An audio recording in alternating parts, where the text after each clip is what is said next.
epigástrico, principalmente prandial o posterior a ingesta de alimentos, acompañado de ardor, acidez, que al momento de esa respuesta se intensifica.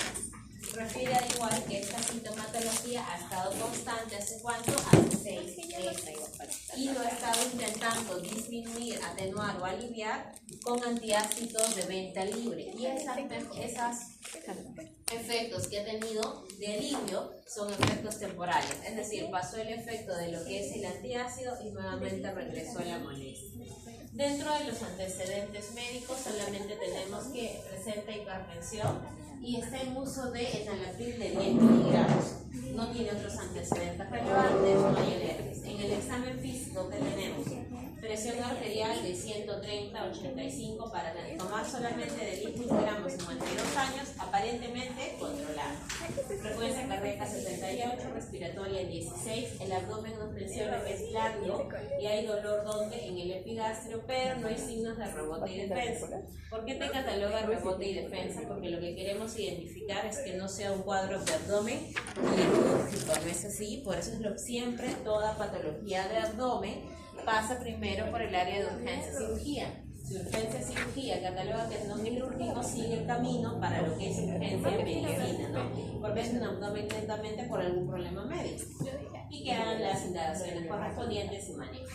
Diagnóstico presuntivo que se está manejando en base a esas características, se sospecha de un herpes, que es un herpes, una enfermedad de reflujo gastroesofágico. Ustedes han hecho fisiopato, han visto, ¿no?, la regresión en relación al alimento, el ardor retroesternal que tienen y la úlcera peptídica. Dentro de la úlcera peptídica nosotros teníamos la peptídica propiamente y la duodenal, ¿no es así? Entonces teníamos el ardor, el disconfort en relación, y incluso los alimentos ayudaban a atenuar, ¿no?, en el caso de ser duodenal, esta molestia. Entonces nos catalogan estas dos impresiones diagnósticas en relación al manejo. Tenemos las siguientes preguntas. ¿Qué mecanismos fisiológicos están involucrados en la secreción ácida? Entonces, dentro de lo que es la secreción ácida, nosotros que tenemos nuestra famosa bomba de protones, ¿no? Nuestra famosa bomba de protones. Entonces, hay una disregularización ¿en qué? Entre lo que es la barrera de la mucosa, que es nuestra barrera protectora, y la presencia, en este caso, de secreción ácida, porque nuestro estómago de manera natural tiene ácidos que ayudan a procesar lo que es los alimentos, ¿no? Entonces ahí tenemos aquí a nuestro famoso jugo gástrico. ¿Qué clase de...? Entonces tenemos entre la secreción ácida fisiológica, la barrera protectora de igual manera fisiológica, hay un desbalance en este equilibrio y por lo tanto este ácido va a generar daño, un daño que la barrera de la mucosa no va a poder contener. ¿Qué clase de fármacos inhibidores de la secreción ácida existe y cuáles son sus manejos? Uno de los grupos farmacológicos más antiguos que se usan en este caso hasta la fecha y tienen que ver con la secreción ácida, ¿cuáles son? Los famosos IBP, los inhibidores de bomba de protones, los cuales nosotros tenemos de igual manera de diferentes categorías. Si bien es cierto, el más antiguo es el omeprazol, sabemos nosotros actualmente que no es el único.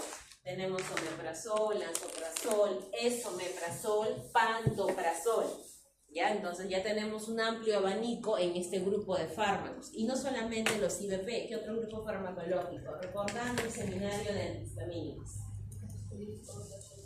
Los antihistamínicos H2 que actúan de igual manera a nivel de lo que es esta secreción, ¿no? La famosa ranitidina, ¿no? Ahí tenemos nuestro segundo grupo, los IBP y la ranitidina. ¿Y dónde van a actuar? A nivel de esta bomba, ¿no? ¿Qué efectos adversos comunes se asocian a estos inhibidores de la secreción ácida? Especialmente con los IBP. Si justamente este IBP se trata de inhibir, disminuir esta secreción ácida, ¿qué ocurre cuando tenemos un uso continuo de la misma? Bloqueamos esta secreción ácida y por lo tanto vamos a generar un problema en el epitelio, ¿no? Una atrofia de ese epitelio. Por eso justamente también tenemos que ver que estos fármacos habitualmente son de usos específicos. Cuando nosotros lo usamos como si fuera como un tratamiento crónico, ejemplo, si él toma por la hipertensión en enalapril hace 5 años, ya se ha observado que lo mismo ocurre con los inhibidores de vómito. El paciente tiene úlcera peptídica, tiene enfermedad de reflujo gastroesofágico, tiene otra dispepsia, entre otras, y les brindan los IVP 1 año, 2 años, 3 años, 4 años, incluso para que la metformina no le caiga pesado, para que el enalapril no le caiga pesado, le hemos dado un título adicional al omeprazol, ¿no? Al IVP. ¿Cuál es ese título adicional que le hemos dado, además del inhibidor de la secreción ácida? Te va a proteger, te va a ayudar a prevenir que cuando tomes el medicamento no te arda. Pero eso no tiene, o sea, le hemos dado, no sé, un sobrenombre adicional y por eso lo acompañamos. Y incluso el paciente toma antibióticos o entre otros, ¿y qué le decimos? Para que te ayude y no te arda, te voy a dar adicionalmente ello. Entonces nosotros mismos en este caso, como parte de iatrogenia, hemos catalogado un uso no adecuado. Y eso nos ha generado en este caso el problema, el efecto adverso, ¿no? Por el uso continuo de ese medicamento. Ahora, aquí nosotros tenemos un temario, que es lo que vamos a desarrollar. ¿Ya? Bueno, acá vemos nosotros la importancia, ¿no? ¿Por qué nosotros vamos a desarrollar farmacología de problemas digestivos? Porque son patologías frecuentes. Todos los fármacos o los ítems que se han tocado en teoría son patologías frecuentes que ustedes van a tener en lo que es la consulta externa. ¿Van a venir pacientes con dispepsia? Sí. ¿Van a venir pacientes con reflujo gastroesofágico, gastritis aguda, gastritis crónica, úlceras peptídicas? Van a venir. Y eso sí es que hablamos propiamente como parte del sistema digestivo. ¿Qué otras patologías del sistema digestivo vamos a tener? Acá te habla de que hay patologías que están asociadas a virus, bacterias, parásitos. ¿Cuáles son? Las famosas gastroenterocolitis, ¿no? Las gastroenterocolitis, independientemente que sea por un parásito, un virus, una bacteria, ¿qué te producen? Diarreas. Entonces, ¿eso te va a afectar tu sistema digestivo? Sí, aparte del antibiótico, en este caso, o antiparasitario, ¿qué vas a tener que darle? Un fármaco para disminuir estos eventos en relación a las deposiciones. ¿Qué otro factor nosotros vemos? ¿Solamente ellos te van a generar este tipo de enfermedad? No, también tenemos las intolerancias, ¿no? La intolerancia a la lactosa que te produce en este caso también estos episodios de deposiciones y hay que ver el manejo para autolimitarlo, no solamente el retiro del alimento, sino cómo manejo en este caso estos cuadros de deposiciones líquidas frecuentes. Tenemos otra patología que es el famoso síndrome intestino irritable, las gastroenterocolitis. ¿Qué otras enfermedades más a nivel del sistema digestivo y que son frecuentes? Las constipaciones. ¿Ya? Entonces también lo vamos a ver y tenemos que saber qué fármaco vamos a usar. Por eso la importancia de tocar este capítulo y ver no solamente la utilidad de estos medicamentos, sino también ver su seguridad, eficacia e interacción correspondiente. Porque hemos observado que no solamente tenemos el paciente que va a venir por patología digestiva, puede tener de la mano otras patologías como las enfermedades anteriores que hemos desarrollado. Entonces, nosotros iniciamos en este caso con depilaciones. El paciente que síntoma presentaba de inicio una famosa epigastralgia, ¿no? Desde hace 6 meses, había ardor propiamente con ingesta de alimentos, reflujo, disconfort. Entonces, esta epigastralgia, este dolor en la parte superior del abdomen, puede ser una epigastralgia aguda, tensión temporal, crónica, lo va a acompañar permanentemente, recurrente, va y viene, o también puede ser catalogado como un disconfort, en este caso que se va a dar en el abdomen, pero ¿en qué abdomen? Superior, ¿no es así? Si yo lo quiero dividir en 2 campos, hablaría de hemiabdomen superior y hemiabdomen inferior, ¿ya? Con un tiempo de duración mayor o igual, en este caso, a 1 mes. ¿Y de qué patología estoy hablando? De la dispepsia, ¿no? La dispepsia van a ser esos disconfortes gástricos que se van a originar en el hemiabdomen superior, ¿ya? Y este tiempo, en este caso, tiene que ser un tiempo mayor a 1 mes. ¿Ok? Ahora, ¿qué otra característica? ¿Solamente va a ser la epigastralgia mayor a un mes que yo voy a tener como cuadro clínico de dispepsia? No, también puede asociarse a náuseas, vómitos, ardor, que es la pirosis, llenura. Come un poco y ya se llenó. ¿Ya? No puede terminar el plato, se llenó rápido. Este tipo de patología, que es la dispepsia, está representado entre un 10 a 20% en lo que es la población. Pero solamente el 3% llega a consulta. La mayoría, ¿qué es lo que hace? Lo tolera. Lo tolera, cambia de alimentación o simplemente continúa viviendo con su epigastralgia o con su pirosis o su llenura. Hasta que esto le genere una mayor sintomatología y que decide acudir. Pero acá, en este caso, ¿de qué estamos hablando? De la dispepsia. ¿Qué nos pone esa tabla? Orgánica. ¿A qué se refiere la dispepsia orgánica? Aquella que es causada ¿por qué? Por alguna alteración a nivel de lo que es la estructura. Y si ustedes revisan, esto tiene que ver con cuál, con los criterios de Roma. Así como en diabetes, ustedes tenían a ADA, en hipertensión tenían a AG, en asma tenían a GINA, en EPOC tenían a Golden, igual en dispepsia tienen a Roma, ya los criterios de Roma 3. Y para hablar de los criterios de Roma 3, hablamos netamente de cuál dispepsia orgánica, no. Hablamos de la dispepsia funcional.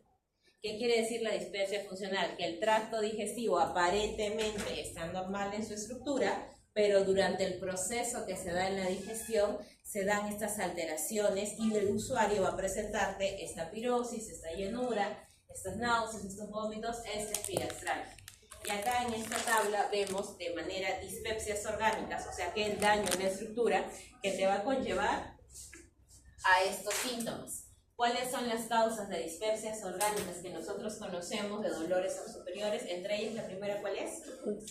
La úlcera peptídica, ¿no? Y recordando que la úlcera peptídica, como les decía, se divide entre gástrica o duodenal. Entonces, si hablamos de orgánica. Y cuando hablamos, en este caso, de funcional, cuando has descartado todo esto, pero igual le sigue riendo. ¿Ya?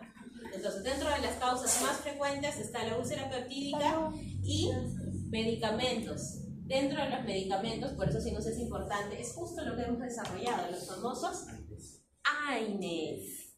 Por eso justamente el tema de la prescripción, ¿no? Uno de los efectos adversos que vimos eran las úlceras peptídicas por uso prolongado continuo del mismo. Ahora, solamente los AINES, no. Dentro de los AINES también tenemos otros grupos farmacológicos. ¿Qué nos pone ahí?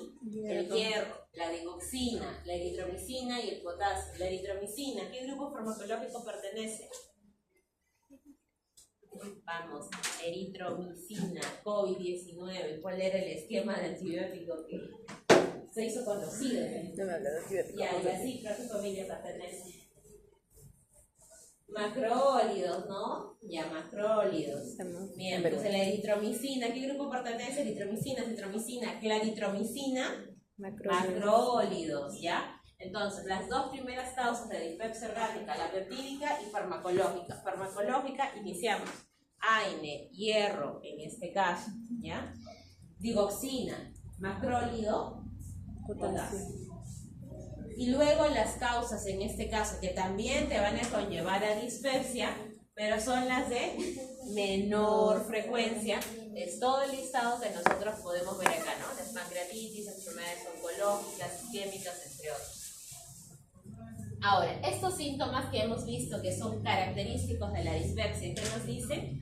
Pueden estar presentes. Sintomatología puede estar presente en ausencia, lo que les decía de funcional, en ausencia de anomalías estructurales o de la motilidad gastrointestinal. Es decir, no es exclusivamente yo tengo que tener una úlcera, por decirlo así, para tener esta sintomatología, ¿ya? Por eso te aclara eso, ¿no? Estos síntomas pueden estar presentes en ausencia de anomalías estructurales o de la motilidad gastrointestinal. Y por lo tanto, buenos días, esta epigastralgia se va a asociar a dos síndromes. ¿Cuáles son esos dos síndromes? Síndrome de dolor epigástrico, ¿ya? Y el síndrome de disestrés postprandial. ¿A qué se refiere el dolor epigástrico? Dolor en epigástrico de manera recurrente, constante, el dolor en abdomen superior.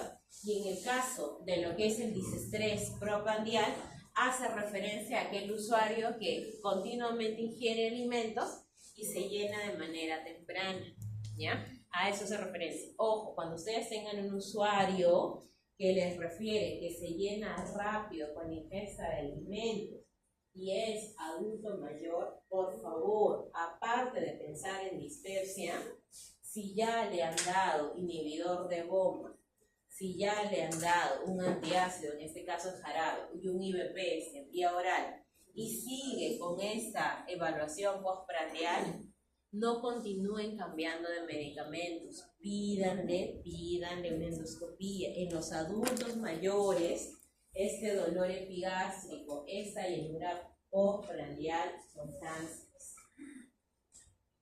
Y es mejor identificar un cáncer de estómago temprano que un cáncer de estómago metastásico, porque los cánceres de estómago, los adenocarcinomas, que son los representativos, que dan a partir de los 60 años, si bien es cierto el avance es intermedio, con una cirugía temprana quedamos. Pero si comienza a distenderse más, el tratamiento ya no es solamente cirugía, sino manejo con quimio y entre otros.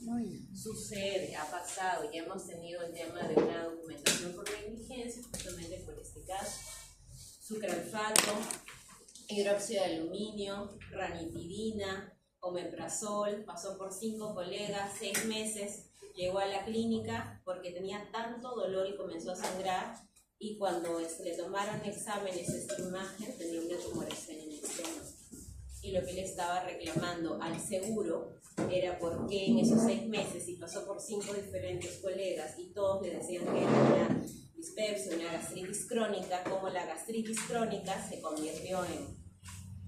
Entonces tengamos en cuenta siempre nuestra parte clínica. Adulto mayor con estos síntomas, sí, puedo pensar en dispepsia, puede ser. Incluso a nivel fisiológico, ¿qué es lo que ocurre con la función digestiva? Disminuye, comienza también a generar su baja correspondiente. Pero si ya hay continuidad, una vez al año, en este caso endoscopía cada 5, según lo que nos indique en este caso el INECO, y la colonoscopía una vez cada 10 años, no está de más para verificar.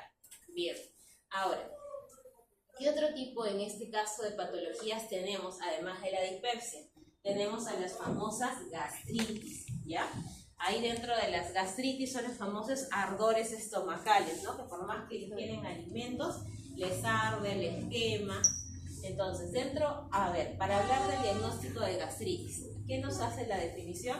Nos dice que es una alteración, en este caso, ¿de quién? De la mucosa gástrica, hay una inflamación, una lesión, en este caso de este epitelio digestivo. Y de preferencia vamos a encontrar signos, en este caso, inflamatorios. Una gastritis aguda puede durar, en este caso, de semanas a meses. Son inflamaciones temporales, que con tratamiento se baja la inflamación y se resuelve, ¿ya? Sin embargo, nosotros también podemos tener que estas inflamaciones puedan ser crónicas. Estas gastritis crónicas, ¿a qué hace referencia? Que la mucosa, en este caso del estómago, la mucosa gástrica, ya hay lesiones a nivel histopatológico. Por eso es que este diagnóstico, ¿cómo se da? Paciente que continuamente, 50, 30, 40 años, le arde, ya le dieron su IBP, sigue con molestias. ¿Qué es lo que se hace? ¿Por qué te pone? ¿Cómo yo obtengo una muestra histopatológica? Biopsia. ¿Y cómo obtengo esa biopsia? Endoscopía. Endoscopía. Entonces, si yo tengo un usuario, en este caso, que cursa con recurrencias de este ardor a pesar del tratamiento, para yo poder clasificar esta gastritis, cuando te pone esta anatomía patológica, yo tengo que solicitar una endoscopía. ¿Ya? ¿Y de dónde tomamos esas biopsias? Principalmente, ya que estamos, como se dice adentro, para identificar también una bacteria. Pylori, exacto. ¿Y de dónde tomamos esta muestra para identificar pylori? Porque el pylori se ha asociado, según los estudios de metaanálisis, con qué cáncer gástrico, ¿no? Por eso es la importancia de erradicar este tipo, en este caso, de bacterias. ¿De dónde tomo la muestra? El cuerpo, el estómago, ahí hay un dibujito. ¿Cuántas partes tiene anatómicamente? Cardia, cuerpo fúndica. Ya, el antro, cuerpo y fundus, ¿no? Fundus, cuerpo, antro. Entonces, de esas 3 partes, ¿de dónde tomo mi biopsia? Cuando ustedes rotan por gastro, van a rotar por el servicio de endoscopía. Y les van a preguntar, ya, perfecto, estamos acá en un procedimiento de endoscopía, hay que tomarle la biopsia. ¿De dónde se toma la biopsia? Del fundus, del antro, del cuerpo. Antro. Ya, entonces el antro es la zona de la cual yo recolecto mi muestra biópsica para identificar qué, HP. Y esa muestra también no solamente me va a servir para identificar HP, sino también para ver estas lesiones histopatológicas, ¿no? Si yo encuentro signos de inflamación crónica a nivel del tejido, yo ya no estoy ante una gastritis aguda, sino ante una gastritis crónica. Y por lo tanto, ¿en qué se va a basar el tratamiento? Además del medicamento.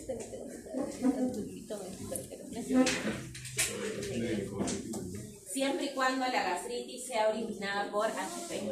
Siempre y cuando la gastritis sea originada por HP, ya, le damos el tratamiento antibiótico. ¿Pero qué más? ¿Cómo nos contagiamos de HP?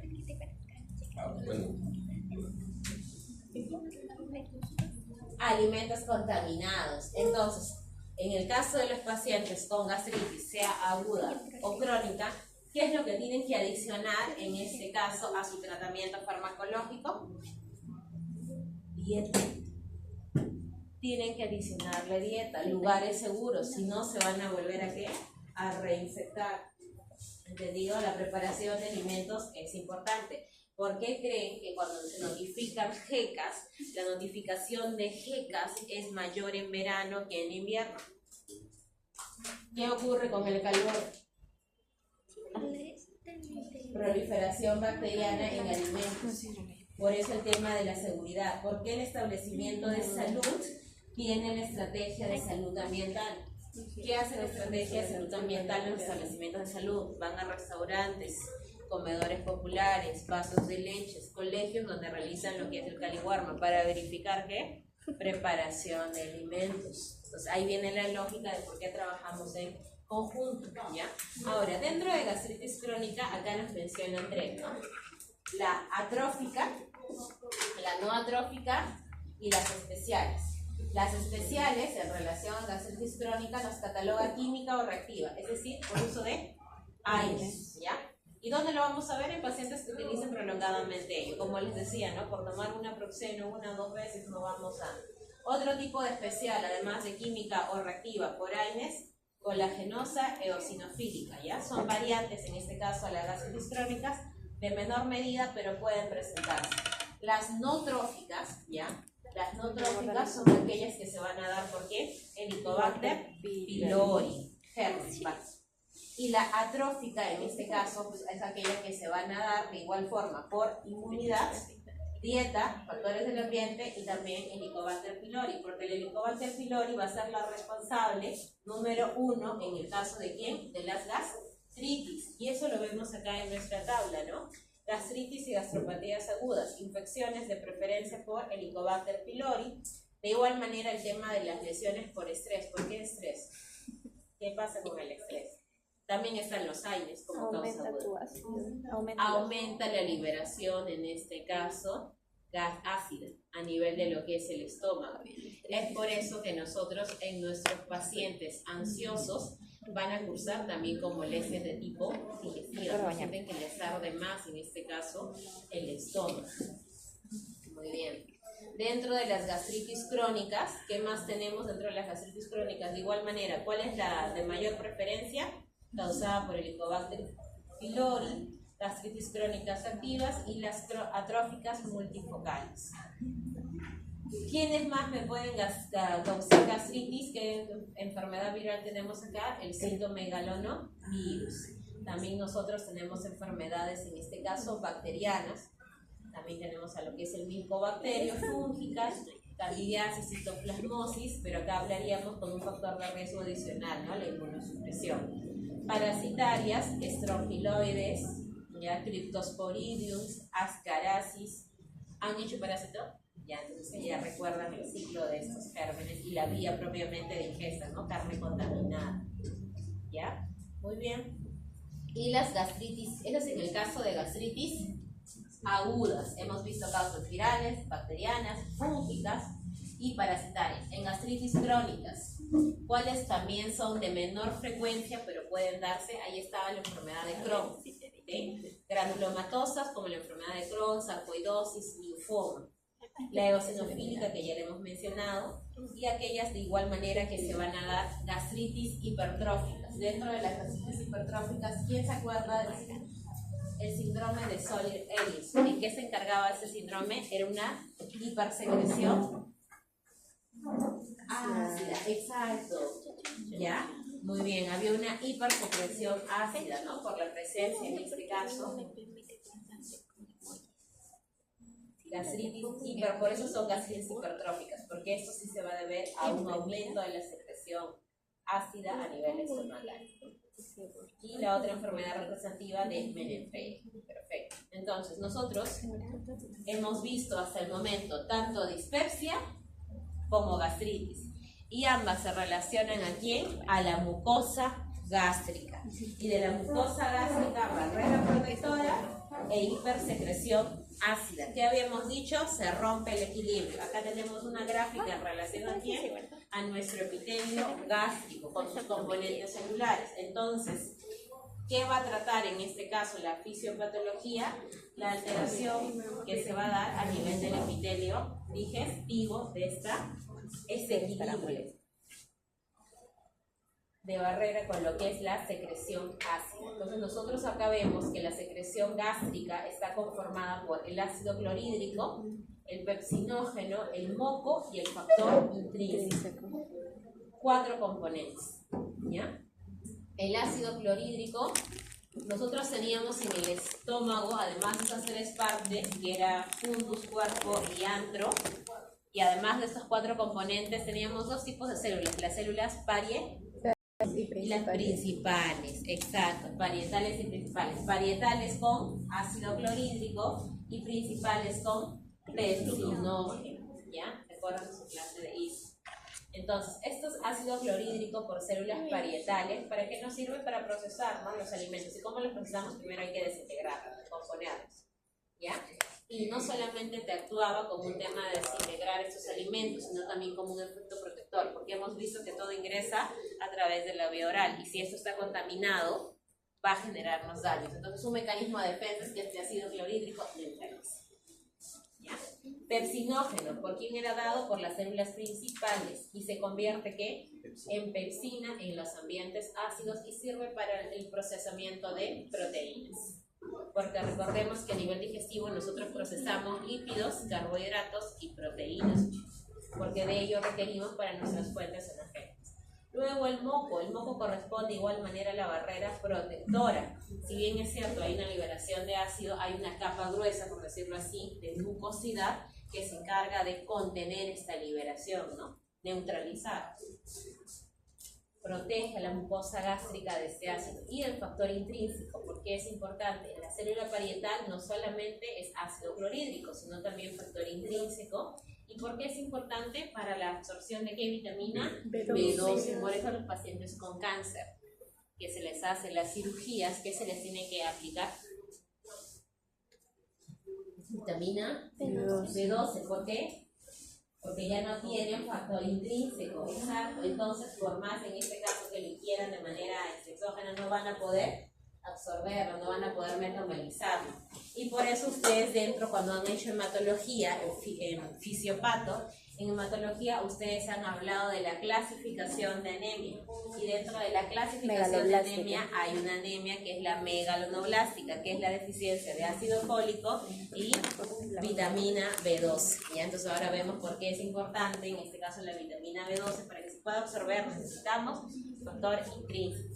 Y de no tenerlo por estas células, en este caso parietales, tenemos que aplicar exógenamente.